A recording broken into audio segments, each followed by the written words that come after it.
students, today we'll be continuing chapter 13 science. Why do we fall in standard 9?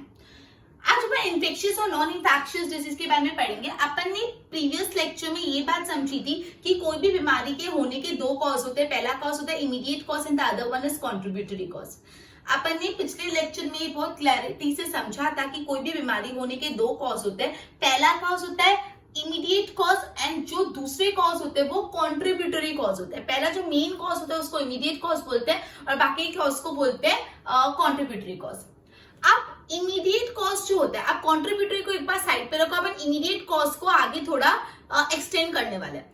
जो immediate cause है of disease belong to two distinct type. Immediate causes दो प्रकार के होते हैं। Immediate cause जो है ना वो दो टाइप के होते हैं। अपन ने ये पढ़ा कि डिजीज का कॉज एक इमीडिएट कॉज हो सकता है and the other one is contributory cause. और जो इमीडिएट कॉज है वो अगेन कितने पार्ट में डिवाइड कर दिया अपन ने? दो पार्ट में। पहला पार्ट था, अब पहला पार्ट क्या? ओके, एक उसका है जिसमें इन्फेक्शियस एजेंट होता है। One group of causes infectious agent. एक इमीडिएट कॉज है कि कोई इन्फेक्शन फैलाने वाला एजेंट है जिसके कारण बीमारी हो रही है। और ये इन्फेक्शन फैलाने वाले एजेंट यूजुअली कौन होते हैं? Micro organism.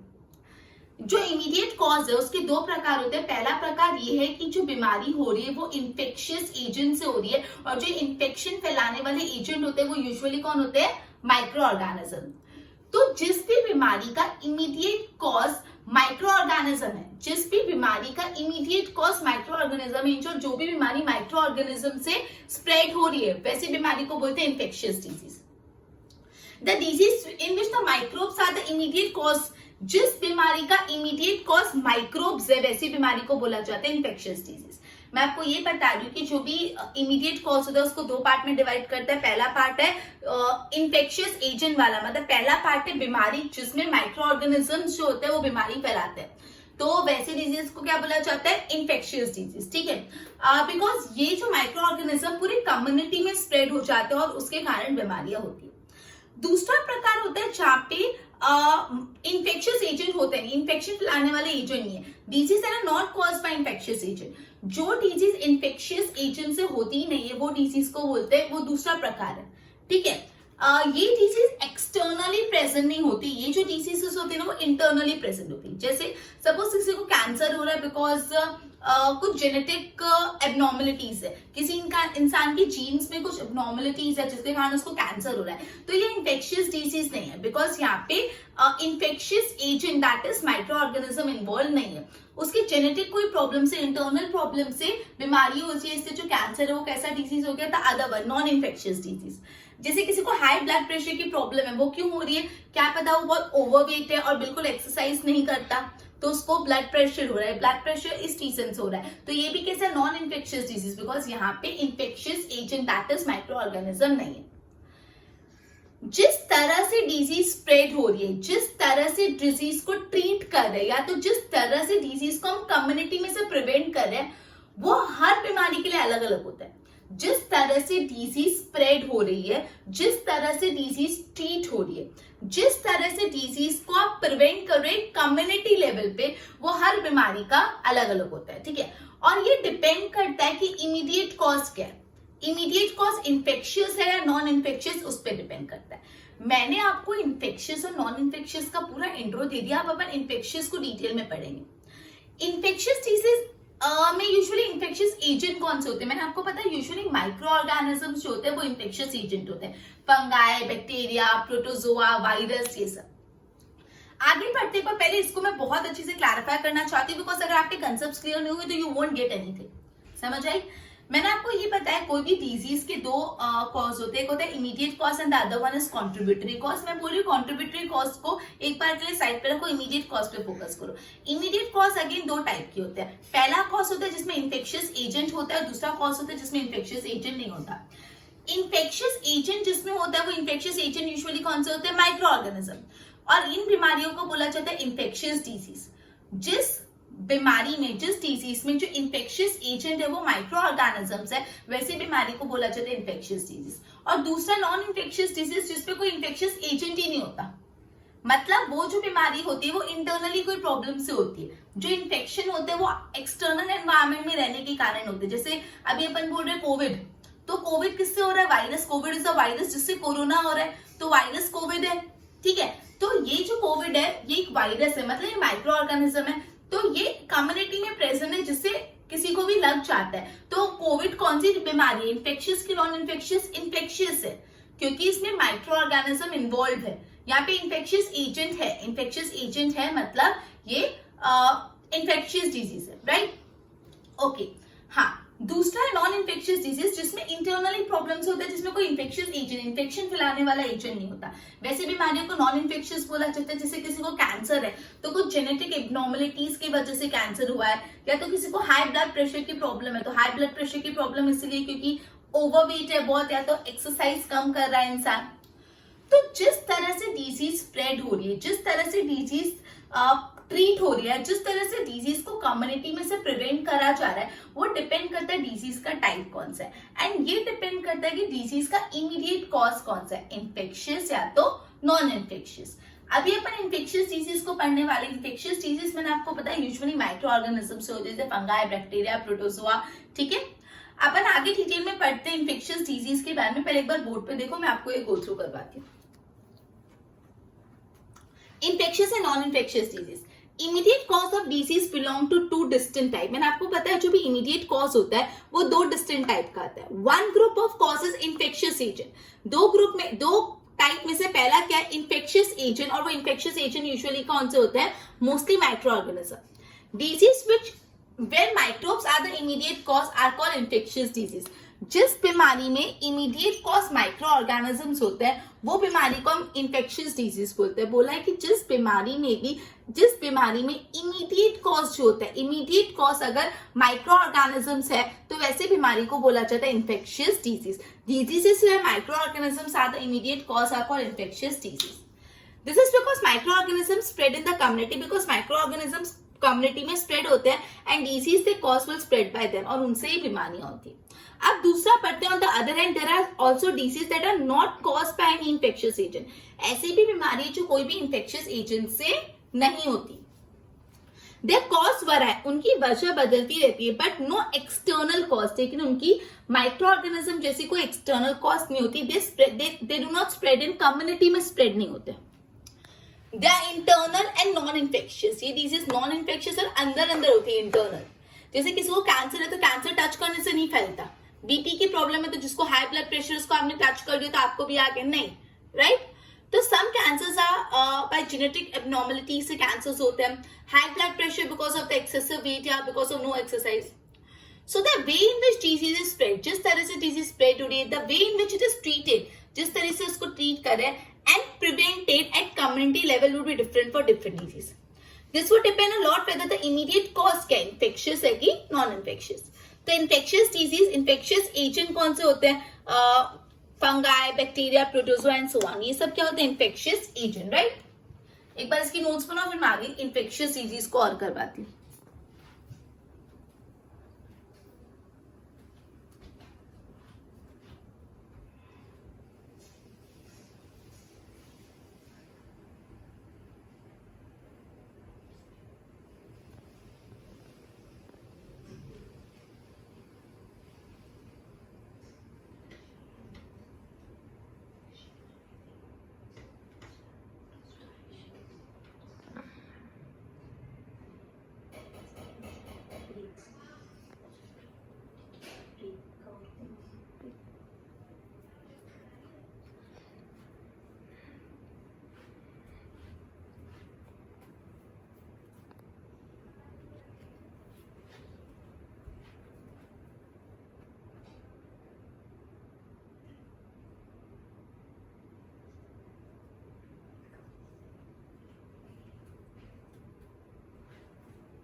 इन्फेक्शियस डिजीजेस में इन्फेक्शियस एजेंट पढ़ रहे थे। Infectious agent usually micro organisms होते हैं, जो होता है बैक्टीरिया, प्रोटोजोआ, फंगाई, वायरस, ये सब।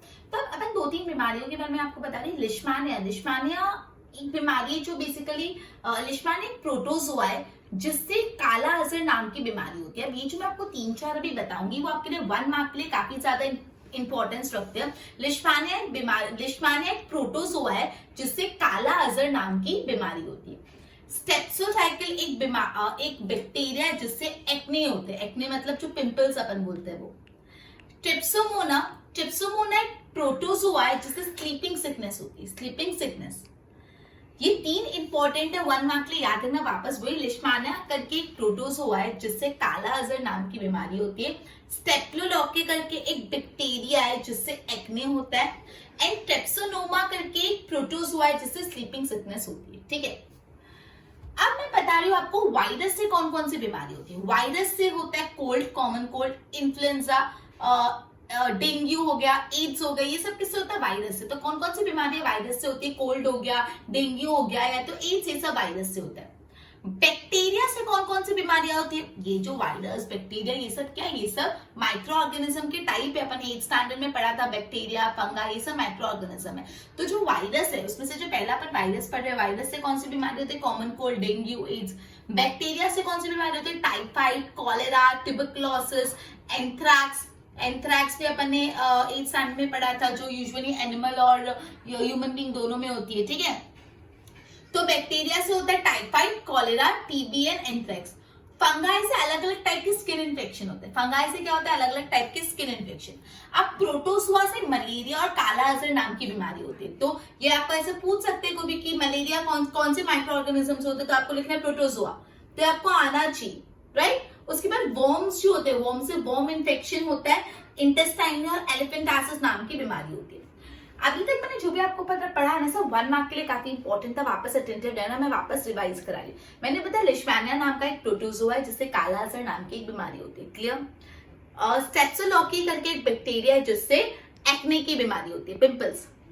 ट्रिप्सोनोमा करके एक प्रोटोजोआ है जिससे स्लीपिंग सिकनेस होता है। तीनों 1 मार्क के लिए इंपॉर्टेंट।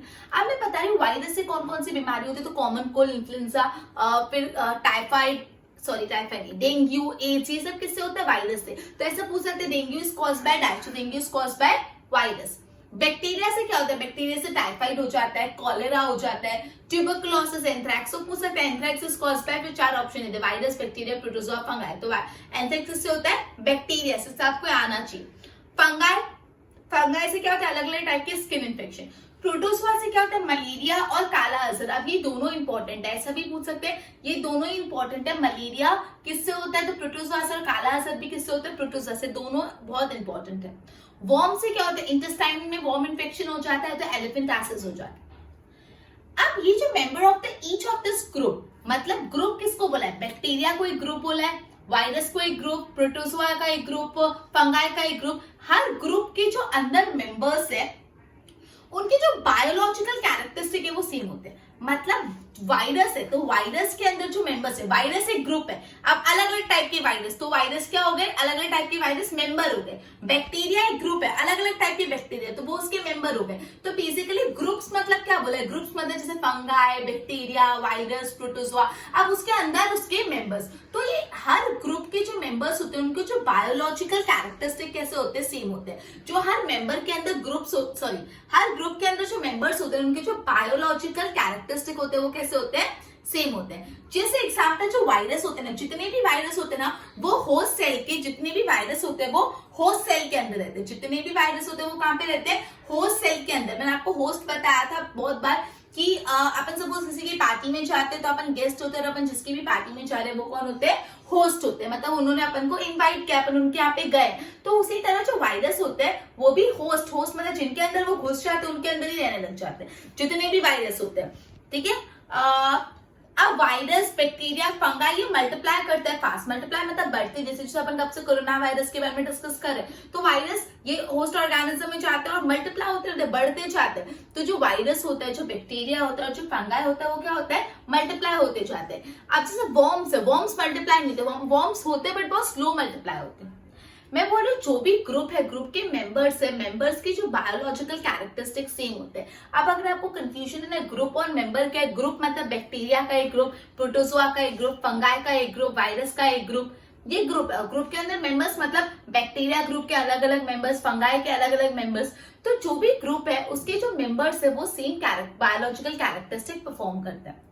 एग्जाम्पल जैसे वायरस ग्रुप है तो वायरस के जितने भी मेंबर्स होंगे, वायरस के जितने भी मेंबर्स होंगे ना, सब होस्ट ऑर्गेनिज्म के अंदर लिव करते हैं। फिर वायरस, बैक्टीरिया, फंगा ये सब मल्टीप्लाई होते रहते हैं, लेकिन वॉर्म्स बहुत स्लोली मल्टीप्लाई होते हैं। ठीक है, काफी ऐसे लाइफ प्रोसेसेस होते हैं similar in bacteria group are not shared by virus group. Obviously कुछ ऐसे लाइफ प्रोसेसेस होते हैं जो बेसिकली सारे बैक्टीरिया ग्रुप के मेंबर्स में होते हैं, वो वायरस ग्रुप के मेंबर में नहीं होंगे। बिकॉज मैंने ऑलरेडी बताया हर ग्रुप के जो मेंबर्स है वो ऑलमोस्ट सिमिलर कैरेक्टरिस्टिक परफॉर्म करते हैं। तो कुछ ऐसे लाइफ प्रोसेसेस है जो सारे बैक्टीरियाज में होते हैं, मतलब वो बैक्टीरिया ग्रुप में होता है लेकिन वायरस ग्रुप में नहीं होते, बिकॉज वो बैक्टीरिया ग्रुप के लाइफ प्रोसेसेस है। तो इससे बोला जाता है drug of one member is likely to be effective against the another member. मतलब अगर सपोज कोई एक वायरस की दवाई है, ड्रग है, वो दूसरे वायरस के लिए यूजफुल हो सकती है बिकॉज दोनों वायरस ग्रुप को रिप्रेजेंट करते हैं। तो यही बोला एक ग्रुप की जो मेंबर की जो ड्रग है, जो उसका एंटीडोट है, जो उसका बीमारी का सोल्यूशन है, ड्रग्स मतलब मेडिसिन यू कैन टेक, वो अपने ही ग्रुप के दूसरे मेंबर के लिए भी इफेक्टिव हो सकता है। क्या बोला है, वापस ध्यान से सुनना। जो भी कोई एंटीडोट होता है या ड्रग होता है या जो भी दवाई या जो भी मेडिसिन होती है, वो मेडिसिन अगर एक मेंबर के लिए इफेक्टिव है ग्रुप के, तो वो मेडिसिन उसी ग्रुप के दूसरे मेंबर्स के लिए भी इफेक्टिव हो सकती है। जैसे मैंने बताया अगर कोई एंटीडोट, कोई ड्रग एक टाइप के वायरस के लिए इफेक्टिव है तो पॉसिबल है कि वो दूसरे टाइप के वायरस के लिए भी इफेक्टिव हो, बिकॉज दोनों वायरस एक ग्रुप को ही रिप्रेजेंट करते हैं, वायरस ग्रुप। लेकिन वायरस के रिलेटेड कोई ड्रग है वो बैक्टीरिया के रिलेटेड इफेक्टिव नहीं होगा। वो वायरस के रिलेटेड जो ड्रग है, वायरस से बीमारी होने वाले, वायरस से जो बीमारी होती है उसके रिलेटेड जो मेडिसिन है वो बैक्टीरिया के से बीमारी होने वाली मेडिसिन में नहीं काम आएगा, बिकॉज वो दोनों कैसे हो गए, अलग ग्रुप के हो गए। एकदम ध्यान आ रहा है कि जो भी ग्रुप होते हैं, ग्रुप के जो मेंबर्स होते हैं, हर कोई भी मेंबर का जो ड्रग है वो अपने दूसरे मेंबर को शेयर कर सकता है, इफेक्टिव होता है। अब जैसे एंटीबायोटिक्स है, एंटीबायोटिक्स अपन खाते हैं, क्रोसिन, कोमिफ्लेम, टेट्रासाइलिन, स्ट्रेप्टोमाइसिन, ठीक है, पैरासिटामोल, ये सब क्या है, एंटीबायोटिक्स है। तो जो एंटीबायोटिक्स है ना बैक्टीरिया के लिए बहुत यूजफुल है, मतलब जितने भी बैक्टीरिया है ना, जितने भी बैक्टीरिया से बीमारी होती है उसके लिए एंटीबायोटिक्स यूजफुल होता है। ठीक है, अब ये एंटीबायोटिक्स करते क्या है, अब बैक्टीरिया क्या करते हैं, अपने आजू बाजू सेल वॉल बना देते हैं जिससे एंटीबायोटिक से वो बच पाए। बैक्टीरिया क्या करते हैं अपने आजू, मैंने आपको बताया जो एंटीबायोटिक्स होती है वो बैक्टीरिया के लिए इफेक्टिव होती है, मतलब बैक्टीरिया ग्रुप के लिए इफेक्टिव होती है। तो बैक्टीरिया क्या करते हैं, बेसिकली अपने आजू बाजू एक सेल वॉल बना देते हैं जिससे वो एंटीबायोटिक से बच पाए। तो इसलिए पेनिसिलिन नाम का एक एंटीबायोटिक है, वो क्या करता है, it block the bacterial process that build the cell wall. तो अब इसका भी तोड़ आ गया।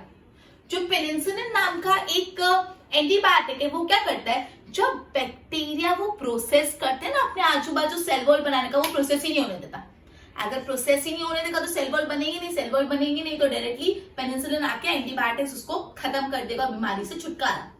वापस ही लास्ट एंटीबायोटिक वाला पॉइंट बता दूं, जो एंटीबायोटिक्स होते हैं बेसिकली वो क्या करते हैं, बैक्टीरिया का जो बायोलॉजिकल पाथवे को रोक देता है, बैक्टीरिया के बायोलॉजिकल पाथवे को रोक देता है। अगर बैक्टीरिया के बायोलॉजिकल पाथवे को रोक देंगे तो बैक्टीरिया इनइफेक्टिव हो जाएगा और अपन को बीमारी से छुटकारा मिल जाएगा।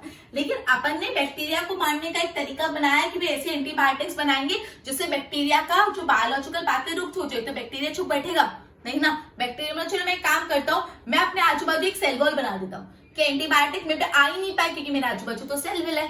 तो अपन वापस कुछ सोचेंगे, उसको जीतने तो नहीं देंगे बैक्टीरिया को। तो अपन ने क्या किया, अपन ने पेनिसिलिन नाम का एक एंटीबायोटिक बनाया। पेनिसिलिन में क्या अलग है, क्योंकि पेनिसिलिन क्या करता है, जो बैक्टीरिया प्रोसेस है, जो सेल वॉल बनाता है उसको ही तोड़ देता है।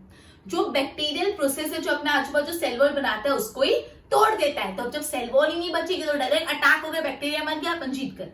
समझ रहा, वापस अपन ने जो पढ़ा मैं बता रही, अपन ने लेशमेनिया नाम का एक प्रोटोजोआ है जो काला असर फैलाता है, स्टेप्नोमाइसीस करके एक बैक्टीरिया है जो एक्ने, टेट्रासोनोमा प्रोटोजोआ जैसे स्लीपिंग सिकनेस। वायरस से कौन कौन सी बीमारी होती है? AIDS, dengue, common cold. Bacteria से typhoid, cholera, tuberculosis, anthrax. Fungi से स्किन इन्फेक्शन होता है। प्रोटोजोआ दोनों इंपॉर्टेंट, मलेरिया और काला अजहर। मैं बार बार बोल रही हूँ, ध्यान रखना, मलेरिया और काला अजहर। वर्म से वर्म इन्फेक्शन होता है इंटेस्टाइन में, एलिफेंटाइसिस होता है। अब बोला member of each group, her group का जो मेंबर है उनके जो बायोलॉजिकल कैरेक्टरिस्टिक और सेम होते हैं। जैसे जितने भी वायरस होते हैं ना वो होस्ट के अंदर रहते हैं। जो जितने भी वायरस है, जितने भी बैक्टीरिया, जितने भी फंगाई, वो बहुत फास्ट मल्टीप्लाई करते हैं। अब जितने भी वर्म्स है वो बहुत स्लो मल्टीप्लाई करते हैं। तो बेसिकली बोला है हर ग्रुप का जो बायोलॉजिकल प्रोसेस है ना वो कहीं हद तक सेम होता है। तो इसलिए बोला है कि कोई मेंबर के लिए अगर कोई ड्रग है वो उसी ग्रुप के दूसरे मेंबर के अगेंस्ट पे इफेक्टिव हो सकती है। जैसे कोई एक वायरस की ड्रग है वो दूसरे वायरस के लिए भी इफेक्टिव हो सकते हैं, बिकॉज दोनों वायरस ग्रुप को, कॉमन ग्रुप को बिलोंग करते हैं। जैसे एग्जांपल एंटीबायोटिक्स उसको बिलोंग करता है बैक्टीरिया ग्रुप को। एंटीबायोटिक बायोलॉजिकल पाथ के रोक लेते हैं, तो बैक्टीरिया क्या करता है, अपने आजू बाजू सेल वॉल बना लेता है। तो पेनिसिलिन ने क्या किया, जो बैक्टीरियल प्रोसेस है जो सेल वॉल बनाता है उसको ही तोड़ दिया। राइट, समझ आया? बोर्ड पे ध्यान दो। ओके, एक बार बोर्ड पे ध्यान दो। Leishmania is a protozoa that causes kala azhar. Staphylococcus is a bacteria that causes acne. Tetrasonoma is a protozoa that causes sleeping sickness. Disease caused by virus कौन कौन से? Common cold, influenza, dengue, AIDS, आपको आना चाहिए। Bacteria से eight standard में पढ़ा हुआ है। बैक्टीरिया से टाइफाइड, कॉलेरा, ट्यूबरकुलोसिस और एंथ्रैक्स होता है। फंगाई से स्किन इन्फेक्शन, प्रोटोजोआ से मलेरिया और काला अजहर। वर्म्स से वर्म इन्फेक्शन होता है, इंटेस्टाइन और elephantiasis. Members of each of this group like bacteria, virus, protozoa, fungi have biological characteristic in common. इनके जो biological characteristic है वो common होते हैं। all the virus, जितने भी virus होते हैं they live inside the host cell. Virus, bacteria, fungi multiply easily, बहुत rapidly multiply होते हैं, right? Worms multiply तो होते हैं, लेकिन worms कैसे multiply होते हैं? Slowly. Many life processes similar in the bacteria group are not shared by virus group. Obviously, काफी ऐसे life processes है जो बैक्टीरिया ग्रुप के, तो वो बैक्टीरिया ग्रुप में रहेंगे, वो वायरस ग्रुप से शेयर नहीं होते। Drugs of one member is likely to be effective against another member. एक मेंबर का जो ड्रग है वो दूसरे मेंबर के लिए भी इफेक्टिव हो सकता है, लेकिन but it does not work for other group, लेकिन पूरे दूसरे ग्रुप के लिए नहीं काम करता। जैसे एंटीबायोटिक्स क्या करते हैं? Block the biological pathway for bacteria. like many bacteria make a cell wall to protect themselves. तो बैक्टीरिया क्या करते हैं? सेल वॉल बना देते हैं। लेकिन एंटीबायोटिक जो पेनिसिलिन है, blocks the bacterial process that make the cell wall. Right, एक बार इसके नोट्स बनाओ फिर आगे करते हैं।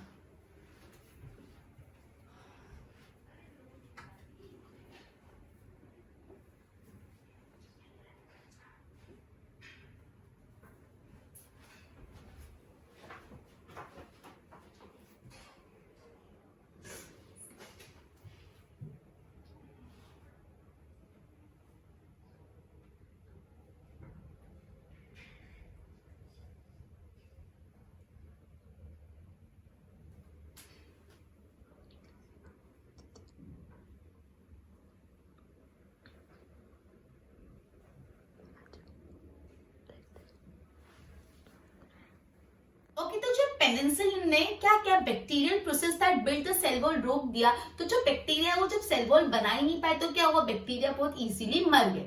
लेकिन ये जो ह्यूमन बीइंग के सेल होते हैं वो सेल वॉल बनाते ही नहीं, तो ये जो पेनिसिलिन है ह्यूमन बीइंग को इफेक्ट करेगा वैसे कोई चांसेस है ही नहीं। ठीक है, ये मैंने बैक्टीरिया के बारे में पढ़ा। अब वायरस के बारे में पढ़ते हैं। वायरस का ऐसा कोई बायोलॉजिकल पाथवे नहीं होता, तो इसलिए जो एंटीबायोटिक्स होते हैं ना वो बैक्टीरिया के लिए इफेक्टिव है, लेकिन जो एंटीबायोटिक्स होते हैं वायरस के लिए कभी भी इफेक्टिव नहीं है। मतलब अगर आपको कोई वायरल इन्फेक्शन होता है तो डॉक्टर्स आपको येलो ब्लू कलर की गोलियां देंगे, ना कि एंटीबायोटिक्स देंगे। तो जो एंटीबायोटिक्स होती है वो वायरस के अगेंस्ट इफेक्टिव नहीं होती है। दिमाग में ना डाल देना, this is very very very very very important. कि सपोज आपसे पूछे antibiotics are not effective against dash, तो they are not effective against virus. Antibiotics virus के केस में काम नहीं करता है, इसलिए जब भी वायरल इन्फेक्शन या वायरस का कोई बीमारी होती है तो कभी भी एंटीबायोटिक्स नहीं ली जाती, बिकॉज एंटीबायोटिक वो ठीक करेगा ही नहीं। वो जो दूसरी टैबलेट्स होती है जो डॉक्टर्स देते हैं वो ली जाती है। ठीक है, जैसे अगर आपको कॉमन कोल्ड है तो एंटीबायोटिक्स काम नहीं करेंगे उस चीज के लिए। लेकिन सपोज आपको बैक्टीरियल इन्फेक्शन भी हो गया और वायरल भी हो गया, मतलब वायरल कोल्ड भी हो गया और कोई बैक्टीरियल इन्फेक्शन भी हो गया, तो आप एंटीबायोटिक्स ले सकते हो। लेकिन एंटीबायोटिक्स भी कौन से पार्ट के लिए काम करेगी? सिर्फ बैक्टीरियल इन्फेक्शन के लिए। कोल्ड तो वैसा का वैसा रहेगा, समझ आया? अपन ने अभी ये पढ़ा कि जैसे बैक्टीरिया अपने आजू बाजू सेल वॉल बिल्ड करेगा तो पेनिसिलिन आके वो सेल वॉल को तोड़ देंगे और बैक्टीरिया को मार देंगे। ह्यूमन बीइंग के सेल वॉल बिल्ड ही नहीं करते, तो पेनिसिलिन ह्यूमन बीइंग को इफेक्ट करे उसके कोई चांस ही नहीं। और वायरस जो होता है उसमें कोई बायोलॉजिकल पाथवे होता नहीं, तो जो एंटीबायोटिक्स है ना वो वायरस के अगेंस्ट इफेक्टिव नहीं होते। मतलब जो भी वायरस के रिलेटेड बीमारी होती है तब एंटीबायोटिक्स नहीं लेते बिकॉज उसका उस पर कोई असर होता ही नहीं। ठीक है, जब कोई वायरल कॉमन कोल्ड हो गया, जैसे कोल्ड हो गया, तो एंटीबायोटिक्स कभी नहीं ली जाती। आपको कोई बोलते कोल्ड हो जाते तो बोलते वायरल फीवर है, तो क्या करते हैं डॉक्टर्स को ब्लू नीली कलर के अलग अलग गोलियां देते हैं, ना कि एंटीबायोटिक्स। लेकिन सपोज अगर वायरल भी हो गया साथ में कोई बैक्टीरियल इन्फेक्शन भी है तो आप एंटीबायोटिक्स ले सकते हो, लेकिन वो भी सिर्फ बैक्टीरियल इन्फेक्शन पार्ट के लिए। जो वायरस जैसे कॉमन कोल्ड है वो तो वैसा का वैसा रहेगा, राइट? बोर्ड पे ध्यान दो। As a result, growing bacteria cannot make cell wall and die easily. Human cells do not make cell wall, so penicillin cannot have such effect on us. Penicillin का human में effect नहीं because human cells cell wall बनाते हैं। Virus do not use this pathway at all, and this is the reason. Virus ये biological pathway use ही नहीं करते, and this is the reason why antibiotics are not effective against viral infection. तो पूछ सकते हैं why antibiotics are not effective against viral infection? Because virus do not use this pathway. If you have common cold, तो taking antibiotics does not reduce the severity or duration of disease. Suppose अगर आपको common cold है तो अगर आप antibiotic लोगे तो आपकी बीमारी कोई एंगल से कम होगी ही नहीं। However, if you have a bacterial infection along with a viral cold, मतलब बैक्टीरियल इन्फेक्शन भी और वायरल कोल्ड भी, तो आप एंटीबायोटिक्स ले सकते हो, but even antibiotic will work for bacterial part and not for the virus part, right? एक बार नोट्स बनाओ इसके।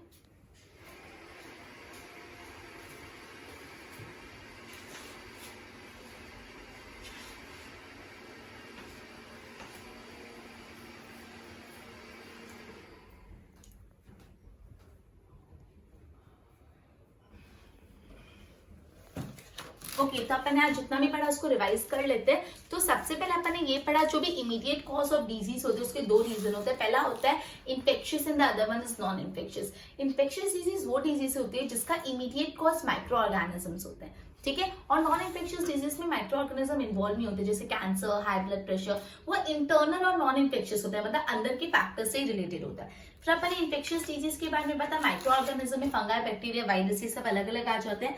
फिर अपन ने पढ़ा था कि ये जो स्टेप्टोलोकी करके एक बैक्टीरिया है जिससे एक्ने होता है, लिस्मानिया करके एक प्रोटोजोआ है जिससे काला अजर होता है, ट्रिप्टोसोनोमा करके एक प्रोटोजोआ जिससे स्लीपिंग सिकनेस होती है। उसके बाद अपन ने पढ़ा वायरस से कौन कौन सी बीमारी होती है, प्रोटोजोआ से कौन कौन सी बीमारी होती है, फंगाई से कौन कौन सी बीमारी होती है, वर्म से कौन कौन सी बीमारी होती है, बैक्टीरिया से कौन कौन सी बीमारी होती है। फिर अपन ने पढ़ा ये जो ग्रुप्स है, मतलब ये जो बैक्टीरिया, फंगाई, वायरसेस, उनका हर member similar biological activities perform करता है। जैसे वायरस है तो सारे वायरस होस्ट सेल में रह जाते हैं, रिप्रोड्यूस करते हैं। वायरस, बैक्टीरिया, फंगाई मल्टीप्लाई भी बहुत ज्यादा होते हैं, बहुत जल्दी अपना नंबर बढ़ा देते हैं, लेकिन जो वर्म्स होते हैं वो स्लोली मल्टीप्लाई होते हैं। तो ऐसा पॉसिबल है कि ग्रुप के एक मेंबर के रिलेटेड जो ड्रग्स है वो ग्रुप के दूसरे मेंबर के लिए भी इफेक्टिव हो सकती है, ठीक है? ये अपन ने पढ़ा था। फिर अपन ने जैसे पढ़ा बैक्टीरिया वाली जो बीमारी होती है, बैक्टीरियल बीमारी के लिए हमेशा क्या ली जाती है? एंटीबायोटिक्स। ये तो समझ आएगी बैक्टीरियल बीमारी के लिए एंटीबायोटिक्स ली जाती है, लेकिन क्यों? बिकॉज जो एंटीबायोटिक्स होते हैं वो जो बायोलॉजिकल पाथवे है ना उसको रोक देते हैं। अब इसलिए बैक्टीरिया क्या करता है, अपने आजू बाजू सेल वॉल बिल्ड कर लेता है, लेकिन पेनिसिलिन नाम का एक एंटीबायोटिक है जो उनकी सेल वॉल बनने के प्रोसेस को ही रोक देता है। तो जब सेल वॉल ही नहीं बनेगी तो पेनिसिलिन बैक्टीरिया को मार देता है। ह्यूमन बीइंग में कोई भी सेल वॉल बनाने का प्रोसेस है नहीं, तो ह्यूमन बीइंग के लिए पेनिसिलिन का कोई इफेक्ट ही नहीं। उसी तरह जो वायरसेस होते हैं उनका भी एक ऐसा कोई प्रोसेस है नहीं, ऐसा कोई पाथवे ही नहीं, तो इसलिए जो एंटीबायोटिक्स होते हैं कभी भी वायरस के लिए इफेक्टिव नहीं होते। अगर वायरस के साथ सपोज कोई वायरल डिजीज के साथ कोई बैक्टीरियल इन्फेक्शन भी हो गया तो आप एंटीबायोटिक्स ले सकते हो, लेकिन सिर्फ बैक्टीरियल पार्ट के लिए। तो बेसिकली एंटीबायोटिक्स बैक्टीरियल बीमारी के लिए यूजफुल है, लेकिन वायरल इन्फेक्शन के लिए नहीं, राइट? तो अपना लेक्चर यहाँ पे कंप्लीट होता है। आगे का लेक्चर अपन नेक्स्ट सेशन में कंटिन्यू करेंगे। Good bye.